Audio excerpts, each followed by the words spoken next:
BJP বিধায়কের WhatsApp hack করে পরিচিত ব্যক্তিদের মেসেজ করে চাওয়া হচ্ছে হাজার হাজার টাকা। বিষয়টি নজরে পড়তেই থানার দ্বারস্থ হন বিধায়ক। বাঁকুড়া জেলার ওন্দা বিধানসভার বিজেপি বিধায়ক অমরনাথ শাখার হোয়াটসঅ্যাপ হ্যাক করে একাধিক ব্যক্তিকে মেসেজ করে বলা হয় যে একটা ছোট্ট সাহায্য দরকার। প্রতি উত্তরে কি সাহায্য জিজ্ঞাসা করা হলে তখন ওই নম্বর থেকে মেসেজে বলা হয় যে অনলাইনে ৪৫,০০০ টাকা লাগবে। অমরনাথ শাখার পরিচিত এমন একাধিক ব্যক্তিকে হোয়াটসঅ্যাপে এই মেসেজ করা হয়েছে। তাদের মধ্যে কিছু কিছু ব্যক্তি বিধায়ককে ফোন করে সরাসরি জিজ্ঞাসা করেন যে আপনার আবার হঠাৎ করে টাকার কেন দরকার পড়ল।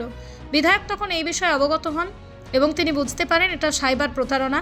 তাই আর কাল বিলম্ব না করে তড়িঘড়ি তিনি বাঁকুড়া সাইবার ক্রাইম থানায় যোগাযোগ করেন এবং সম্পূর্ণ বিষয়টি নিয়ে অভিযোগ দায়ের করেন। পুলিশ সূত্রে খবর, বিষয়টির তদন্ত শুরু হয়েছে।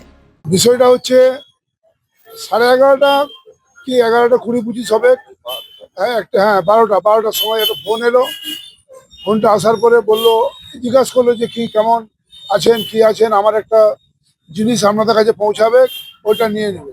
দিয়ে আমাকে একটা নাম্বার, আমি নাম্বারটা সঙ্গে সঙ্গে লিখে রাখলাম, নাম্বারটা যে এই নাম্বারে বলেছে। তারপরে কিছুক্ষণ বাদেই দেখছি যে আমার ফোনে আর কোনো আওয়াজও নেই, কোনো কথাবার্তাই নেই, কিন্তু আমার যারা সঙ্গীরা থাকে বিভিন্ন জায়গা থেকে ফোন আসছে যে অমরদা আপনি কি পয়সা চেয়েছেন ৪৫,০০০, কাউকে আর ৪৬,০০০ বলেনি। এইভাবে প্রায় অধিকাংশ ফোন সমস্ত কিছু, আমার প্রাক্তন এমপিকেও ফোন করেছে। সে বলছে অমরদা আপনার আবার কিসের টাকা দরকার হলো, ও জানে তারা। এইভাবে দেখলাম, দিয়ে বিভিন্নভাবে খবর নিয়ে জানলাম যে এটা চক্র প্রতারণা, যেটা বিভিন্ন জায়গায় করে বেড়াচ্ছে।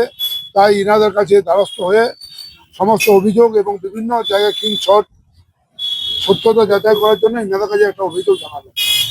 কি মনে হয়? কি হয়, জালিয়াতি ছাড়া আর কি আছে? কি মনে হয়, আমাদের এটা সব জায়গাতেই চলছে। আর ওনারা কোথায় পেয়েছে না, সেখানে সমস্ত এখন তো বিধায়কদের লিস্ট আছে, 218 জন 8জন বিধায়কের লিস্ট আছে। সেই লিস্ট ধরে ধরেই ফোন করছে তারা। এখন কি কেউ টাকা দিয়েছে? না, এখনো পর্যন্ত খবর আসেনি। সবাই খবর নিচ্ছে যে অমরটা কিসের টাকার দরকার।